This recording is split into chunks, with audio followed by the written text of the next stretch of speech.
What's up, boss? Well, you got me up at the crack of dawn, and it's even earlier where you are. We're doing this before your workday happens? Oh yeah, but I've got good coffee. I had a piece of avocado toast. Uh, I'm powered up. Okay. Why don't you start by telling us what Psalm 144 says? Oh sure. Well, look, I happen to have it just here. It's a fantastic chapter in totality, but the last few verses are really important for our community, 12 through 15. That our sons may be as plants grown up in their youth. So this is speaking about the blessing and the fruits and the benefits of those in the Lord. That our sons may be as plants grown up in their youth, that our daughters may be as pillars sculpted in palace style. So that's the key verse I'll go back to. But then he goes on to talk about that our barns would be full and that our oxen would be well laden, no breaking in or going out, no outcry in our streets. Happy are the people who are in such a state. Happy are the people whose God is the Lord. So essentially, it's this idea that there's profound blessing and obedience and in walking in faithfulness to our King. But when we focus on verse 13... I'll interrupt you. You can go back Yeah. to verse 13. Yeah. You sent out an email this week to your Viceroy subscribers that I thought was tremendous. It's actually something I've been thinking about myself. The insulation, the luxury that we have of walking in the Lord, so that when they are literally talking every day on the news about the possibility of World War III, and you remember War Games with Matthew Broderick, Of course.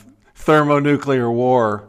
We have this luxury of not being knocked off of our foundation by any news that could possibly come our way, because we have the luxury as followers of the King that our confidence isn't based on any of those things. So anyways, I really appreciated your note that was just about gratitude and the delight of being under the King's authority. So that's what Psalm 144 is talking about, correct? Yeah, absolutely. I think I titled that "The Embarrassment of Riches," and just talking about how it's really when you're meeting with people who are in total frizzy chaos, frazzle, disarray, marriages in collapse, children in collapse. Yeah.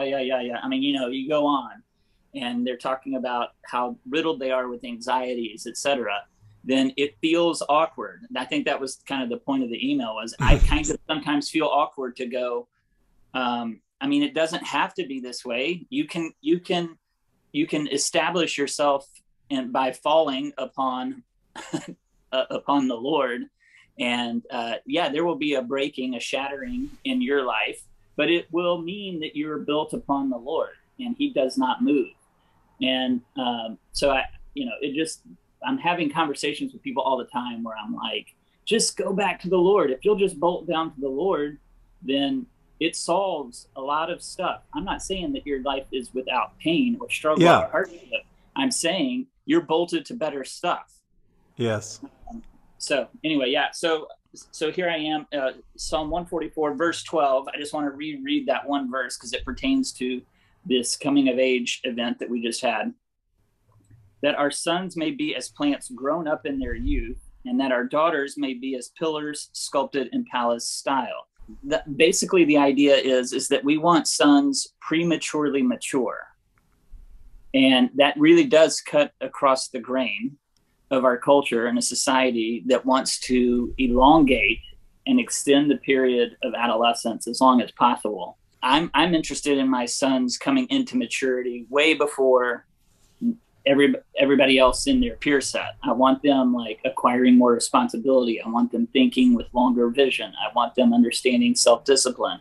I want them doing those things that are the traits of maturity as early as possible. And if people say, well, then you're robbing them of their childhood, I say, no, they had a great childhood.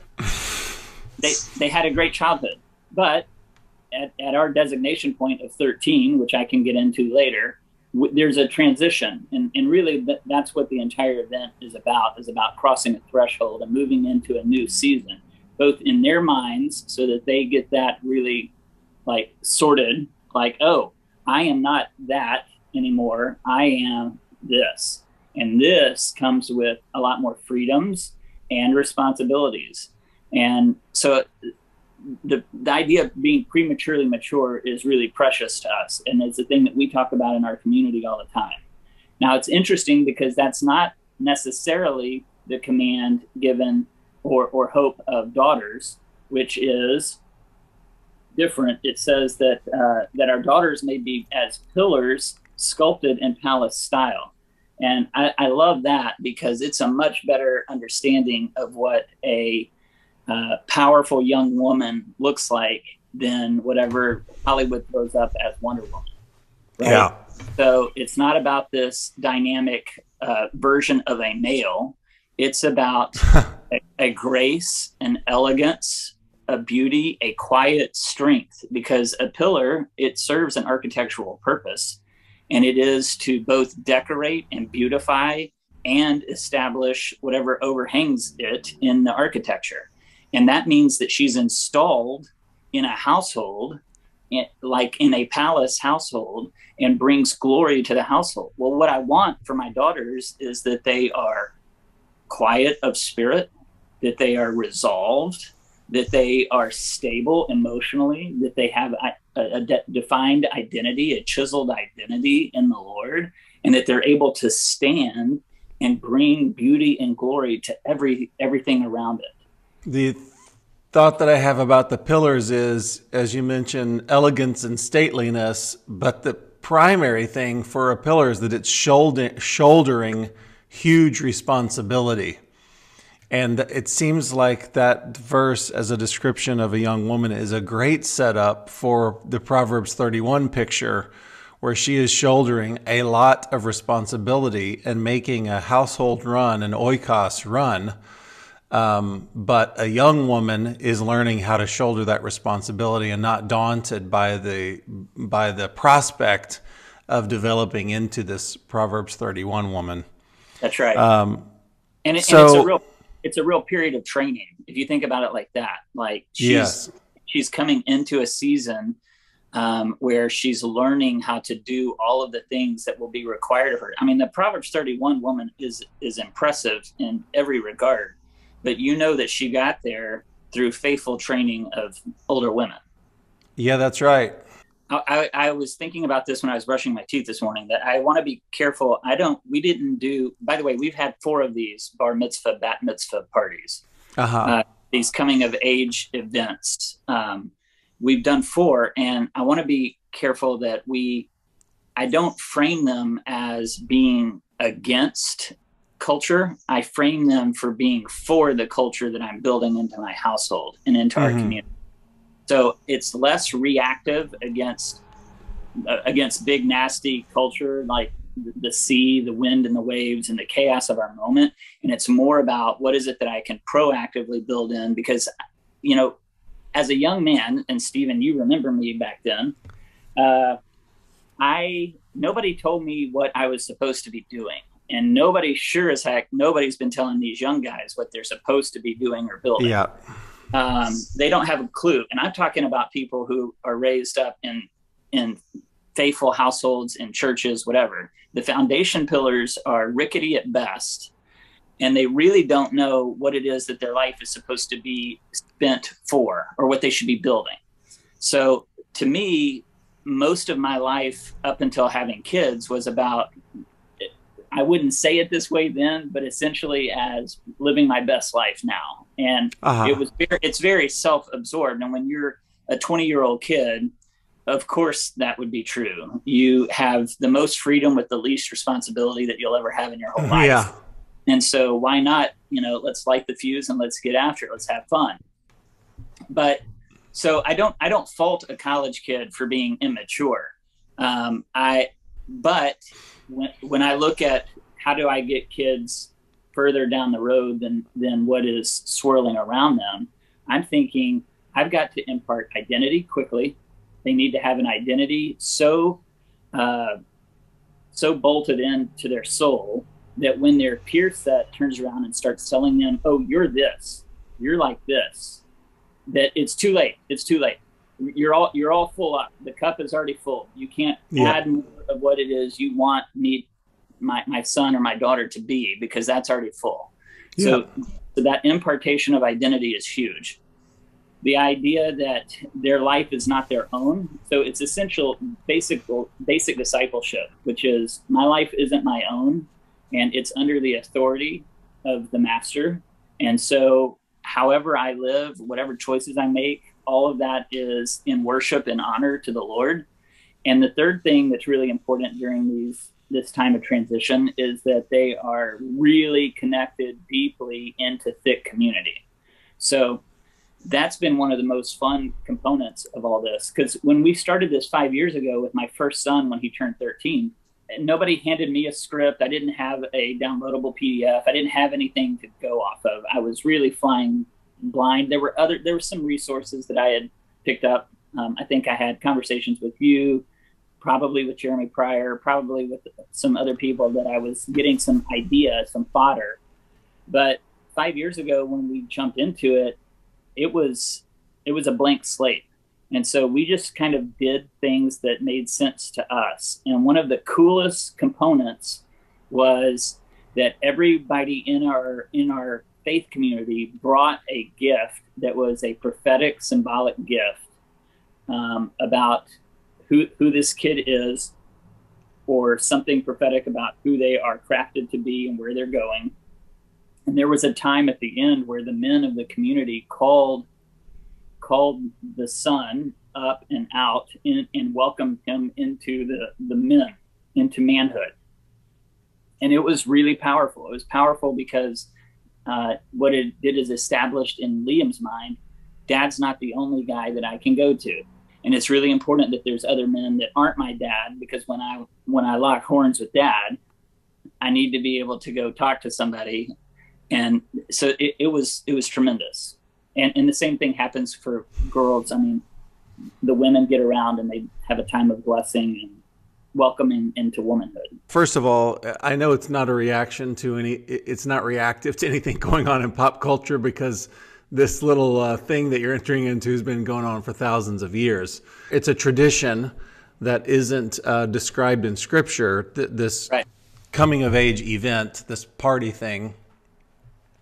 But it's kind of like the order of the home. It's something that endures no matter what culture rises and falls around it, because it smacks of the king's plan and the culture and the characteristics of the king. Go back 5 years and go, I've got a 12-year-old son. I see him as 12-year-olds do things that make you go, oh, they're growing up. And they also do things that go, oh, this is still a little kid. Sure. And you're thinking, someday I want him to be a man. And how do I put the pieces into place for that to happen? And then did you just arrive at whatever those Jews do with that bar mitzvah? I got to crack the code and figure out what they're doing there. Yeah, basically. It's true. The bar mitzvah is not in the scriptures. It's actually a medieval, it has sources in medieval Europe. So the Jewish communities in Europe, they were, I think, probably actively looking for, how is it that we inculcate and instill in our children a different way of being culturally, so you have displaced Jewish people that are Dutch or Spanish, and they're looking for, how is it that we help instill our traditions and our roots in our own kids. Right. And so, boy, if ever there's an appropriate time for believers to be thinking along those lines, I think it's right now, which is, oh, no, you're utterly distinct. I want that. I think that's really important. I want my kids growing up going, I am utterly, completely, totally not just a Texan like them or an American. No. We are of Abraham's faith. We are grafted in through the blood of Jesus. And my tradition and my identity and the order and the realm in which I operate is fundamentally different than whatever clown world is happening. How have they dealt with being called into something that's really oppositional to the sea around them, that's chaotic, and saying, you're different, you don't play by those rules? How does that grab them? They've only ever said to me, I'm very thankful for it. I'm very thankful to not have worried, about why I'm a 16-year-old girl and I also don't have social media, right? Like, they have come back to us and said, we're very thankful to have been able to exit out or opt out of all of the things that are plaguing our current generation of friends. So yeah. That's been very positive. Besides that, they've never felt a loss, a deficiency relationally, because they're connected into deep community with tons of people who are their peer set, who echo back to them the things of the Lord anyway. So that's, but they go into work where they're definitely different and odd and peculiar. But my sense of it is look, they know whatever is going on with Star Wars, or it's like, it's not as though we're talking about first generation homeschool community, which is what I grew up in, with the bonnets and the skirts and all that. It's not like that. It's like, no. We understand it's 2022 and we know, it's not like they live in a remote, isolated world. Yeah. So the reason that we're talking today is twofold, because one, you just processed your last child through this bat mitzvah. Yep. And also concurrent to that, you produced a document that you've made available to your Viceroy community and to the people who live around you, that summarizes, look, here's how we've done it. Here's how we've arrived at things. Here's a resource for you, so that somebody else isn't stuck the way that you were 5 years ago, trying to cobble something together out of nothing. Sure. So how did it go with Olive? Oh, it was awesome. And we did it inside of our agency. We cleared all the work tables out and did a whole wall that was ivy, and it was this whole thing. So the production value had to jump a little bit because it wasn't in our yard. But we really loved the backyard ethic. Yeah, it just feels so intimate, and people can just get up and go to the restroom or go get more food or whatever, and it's very relaxed. This felt a little different because of the location, but it was wonderful. And was Liam able to be there? Were all your kids there? Yeah, he flew down. Mm-hmm. Okay, that seems important for the older ones to welcome the younger one into their little fellowship of adulthood. So yes. And because every member of the family writes a letter to the newly minted adult here, and so them delivering their letter of blessing is huge, and so we knew it's worth getting him down here for that. That's great. So let's talk about first of all, the age. Is 13 right for every child? How do you arrive at 13? Well, historically, the bar mitzvah is 13 for the boy, and the bat mitzvah is 12 for the girl, that's just a historical touch point. Stephen, I go back to, there's no rules. Everything that we're doing is us just praying and talking and going, hey, would it be cool if, yeah, for sure, let's do that. And so if you say, look, I miss my kid's 13th, but he's got a 14th coming up, then great, do that.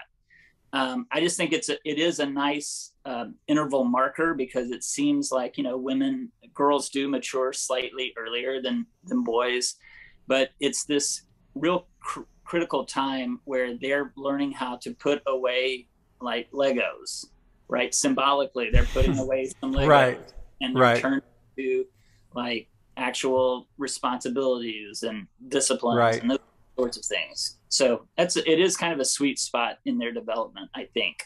As I understand it, historically, this was the entering into the way of the people, and a recognition. I think it even had legal ramifications. Like a father would say, well, the kid, now he's had a bar mitzvah, so legally, if he goes out and shoots somebody, it can't come down on my head. That's him. Yeah. Okay, so that's really not what we're, that's not a primary focus of ours. It's really more of a calling up into the ways of your people, the faith of your fathers. You know, there's a point where we ask 6 key questions. And I put that in the PDF. There's 6 key questions that we ask them to affirm. You know, will I walk in the faith of my fathers and mothers? Okay, I will. In time, will I raise my children in the faith of my fathers? You know, there's ways that they're starting to think, oh, this is not a story about me, just a story about a tree. This is a story about a forest. Okay, great. So I have a little part to play, which means faithfulness came down the line to me, Right. and it better extend past me. So I'm in a long line. You go over this in your document, but what do those words mean? Bar mitzvah, bat mitzvah. What I read from the PDF was a son of the covenant. That's right. That's what it is. You know, one of the things that we had every one of them do before their 13th birthday in that last year, one of the things we had them do, every one of them memorized Rudyard Kipling's If poem. Uh-huh. That seemed to be significant to us, is that the if is the transition, and what's more, you'll be a man, my son.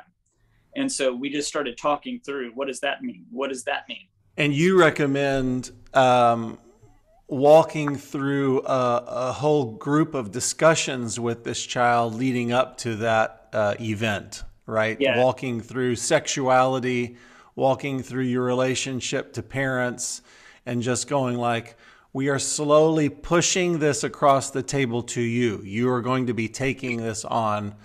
And I assume that a 12-year-old boy or girl is kind of going like, I'm not quite ready to like take this, the responsibility of whatever sexuality stuff you're talking about.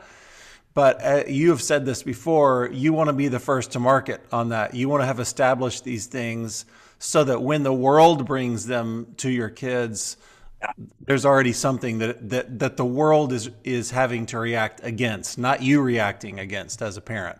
That's right. And that was a big gift that I remember my father gave me, was to sit down before I was really ready and laid the whole thing out in disgusting detail.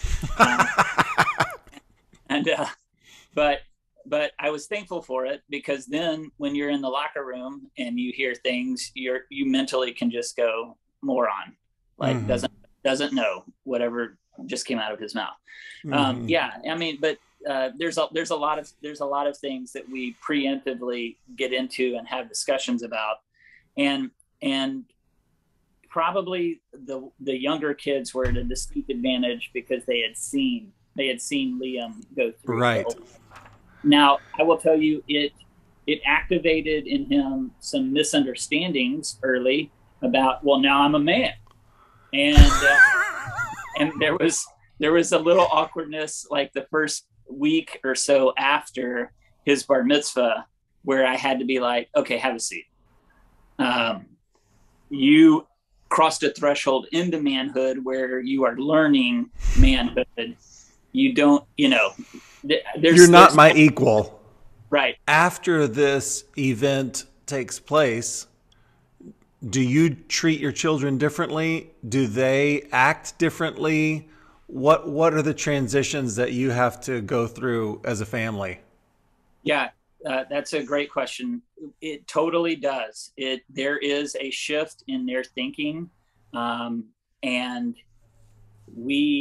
it's not that they have extra chores. It's not like that. It's like, no, everything that we do as a family, now we start having conversations with you like an adult, which is now when we watch a movie together, and maybe we would watch movies now that we weren't going to let you watch, 6 months ago. So now we're watching a movie, and now we're going to stop and we're going to have a discussion about it. And one of the components in the evening, the session, the order of events is that child reads a passage of scripture and then says, and here's what I know is true of God through this passage, and here's what I know is true of mankind or our human response to God. Yeah. Well, that's really that's a great moment where they're saying, I can do textual analysis enough to know that there's going to be things that we can see of the Lord and then the right human response to it. Well, that's great for unpacking the movie we just watched too. What is this film saying about God or mankind? Right. And what is it that we know is true? So it just creates an opening to lots of conversations where discipleship in those childhood years looks like a lot of inputs, like a lot of scripture, a lot of this is how we pray, and etc. And now there's a transition to you're going to be grappling with the bigger stuff of life. And as a result, this is how we're going to tackle that, which is it's going to happen through a lot of conversation. It's going to happen by going back to the scriptures, and it's going to go back to us recalibrating ourselves to come into right alignment with what we see. And let's identify the lie that's at work in this film, because there's lots of it. For sure. Yeah. So you said that a child that makes that transition gets more freedoms and more responsibilities in your home. Can you articulate some of those? Yeah, and also it's a little different, guys and girls, right? The boys have much freer range in our city than our daughters do. Our daughters can go places with friends, with a group of people. Mm-hmm. The boys kind of just strike out there and figure it out. So, but it just means like they can be out later. Like, so instead of we want you home by dinner time, you can come home at 10 o'clock or whatever it is. So there's kind of an adjustment there. There's, we try and peg freedoms and responsibilities with one another. So as you're acquiring more responsibilities in the home, we're going to give you more freedom. We want there to be some perks and some drag force in their life. Such as? I'm trying to think of the specific ones. So for instance, at 13, the boys, I say, great, you're now in charge of lawn care. You became grounds manager. Okay, now I'm not telling you when the yard is supposed to be mowed. I'm expecting that you're going to pay attention and that I'm not ever going to be upset that the yard isn't mowed. So you just manage that. You manage going to get the fuel. You manage repairs. If the thing breaks, then either you fix it or you go drop it off. So I'm just trying to push more like this is real life stuff. They all get bank accounts. They have a specific little debit card that's connected to their savings, and we're just talking through more and more about how do you manage the stuff of life. It may mean in their education, this is a demarcation where they bump into high school, and now mom is not over their shoulder all the time. It's great. I mean, by the time you have high school, homeschool kids, at least I can say, we don't check homework. We are not right. Over their shoulder. They're just going. And we periodically check in to say, are we glitching out somewhere? But it's again, a releasing. We're trying to release and allow them to have more weight put on their shoulder. Yeah. As you intimated, our parents fumbled and bumbled their way into some of this stuff. Our parents' generation, they just weren't. They were conquering other things in the society and holding down different corners of the kingdom. But focusing on your kids and figuring out who were they made to be and how can I set them up wasn't really on the agenda. Well, the conveyor belts worked better back then. You Good know, point. Good point. you could just set a kid on a conveyor belt and go, well, yeah, they're in school and Good point. they're in honors classes. Okay, great. They're going to go, and now they bump off of that conveyor belt and they fall onto the next one, which is college. Yep. And if you just get all the way through college, then you're going to fall onto another conveyor belt. And Right. okay, And all that machinery is bust at this point. yep. And as I have reviewed elsewhere, the culture did more to shaping a child into the image of God than the culture does now. Right. But I have a memory of my parents telling me in high school, you know how to study, you know how to read, you know how to manage your time, and you have the capability to make great grades, and we'll just see whether you're interested in that or not. So it's your future. We're not going to do the hand holding of checking in. Did you get your report written that's due on Friday? We're not doing any of that anymore. That's all on you. You're running your life. I had freedoms. I had freedoms along with that responsibility in high school. And there was definitely an untethering that happened while I was still under their roof. Mm-hmm. And I got to kind of play at being a grown-up while I was in their house and running my life. And then I always tell people that when I went off to college, it wasn't a great transition for me, except I was living in a different house with friends as opposed to my parents, but my freedoms were all the same. And I had friends who went bonkers in when they got to college because finally I'm out from under the thumb of my parents, and I never felt that way. I was out from their thumb by age 16. You know, right. So I think it's a very healthy thing to, back to Psalm 144, to look for early maturity, look for plants that are mature in their youth. Mm-hmm. So I think it's probably a good rule of thumb for anybody with parents who are parents to try to look for ways to encourage early maturity in your child at whatever stage of development they're in. Mm-hmm. And you have always said that how's the quote go, that like young men a trailer under load pulls straighter, something like that. What's your quote? Yeah, it's not my quote. I think honestly it came from Mark Driscoll, who is a hot name right now. But yeah, basically I think he says men are like pickup trucks, they pull better under load. That's right. And I think that's completely right. That is a good insight. Men do better when they are like chugging and having some hardship and persevering and have a direction, and it's better. Yeah. Which is why men should get married and start developing families young also. Early. That's right. So in your document, you go over why should you do this? Why is this important? Some of the stuff that we've been talking about. You walk through, you give people a sample list of all the topics and discussions they could be having with their children. And then you talk about the sort of order of the event itself, how it could all run down. Let me just ask you practically, what did it cost you, this last thing with Olive? Sure. So I was talking to Bethany about coming on and talking about this, and she said, Martin, you better be careful.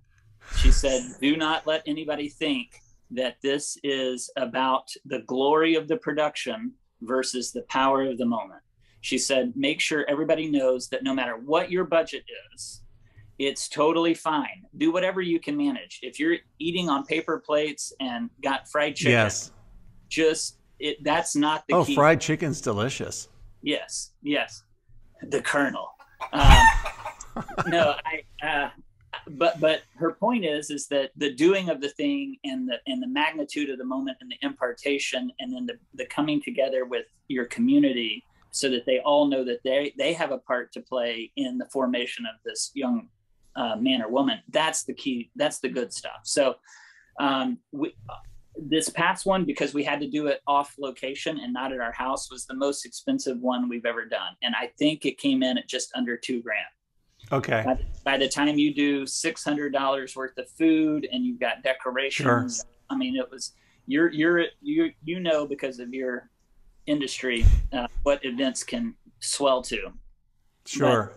But thankfully we've had, my brother and sister-in-law are photographers, and so they've handled photography. We haven't had to, it's not like on the magnitude of a wedding. Yeah, yeah. It does feel like it's nice and special. But most of the time when we've done them in our backyard, it's been a lot cheaper than that. And people didn't even dress up. It was just, it was far more casual. So, okay. And you invite months in advance. You invite every member of the family to be there. And do you help pay for travel for any of the extended family to come in? No, I don't. It's just an open invitation. Any other tips to tell people for like the actual pulling it off? If they've got an 11-year-old and they're thinking, oh, this is something I would like to pursue. What should I be setting aside? When should I invite people? Just the run up. Yeah, I gotta, that's actually, I had so many people asking me that question that I finally said, I'm just going to put it in a PDF, because this is the whole thing from like a year out. You can be kind of thinking along these lines all the way to day of. So I tried to line it out by steps. And the other thing I want to say is you have total freedom to look at it and go, I like 20% of this. Yeah, sure. I want to do this other thing. I have a friend of mine who took kind of what I did and then also incorporated like feats of strength. So sure. His son would had to go and survive by himself in the woods in a tent for 24 hours and right. had to kill a chicken and roast it over an open fire. Right. There's things like that, the coming of age component that some people really like to build in. We didn't build much of that into it other than memorizing the if poem. But yeah, I mean, it's all in the guide, at least and really it should just serve as fodder for what could we do? And what right. We do a thing because of our Scottish heritage that we actually incorporate the Scottish tartan of the family clan. And that's not going to be true of everybody. So sad. It's people who aren't of Scottish descent, sad that they don't have a family tartan. I am of Scottish descent. I'm of the MacDougall clan, which is a delight. We have a tartan. Yeah, well, MacDougall and Douglas, they were allies. I mean, that's part of the same. Is that so? It is so. I shake your hand over the internet. I think there's a book called The Making of a Knight. Is that right? Maybe. Okay. I'll try to correct it in the notes if I'm wrong. But it kind of goes over this stuff specifically for a boy. And some people got ideas for, you take a nation, a coast-to-coast trip with your son, and do some events. So you have some of those ideas represented at the end of your document. I just want to tell everybody, it's not overwhelming. It's not a book. It's a 20-page document with lots of pictures that is inspirational. And as you say, it's supposed to be a teaser to get people thinking, what should it be like for our family? What would feel right for our family? And just some things to consider. And it is inspiring and it is helpful, and I will be referring to it as my children come up into this age. So how do people get this document? Yeah. So for you, Stephen, I thought, what can I do to make this so easy for you? Because so much of what I do is not so easy for people. And that is theviceroyproject.com. And I put a button on the main landing page. Wow. That's like a how-to guide, and you click on it, and that's how you get the resource. So theviceroyproject.com, and there's a button on the landing page. That's right. All right. Awesome. Yeah. Thank you, Mark, for your time. I think this is very valuable and helpful for folks. Thanks for having me on.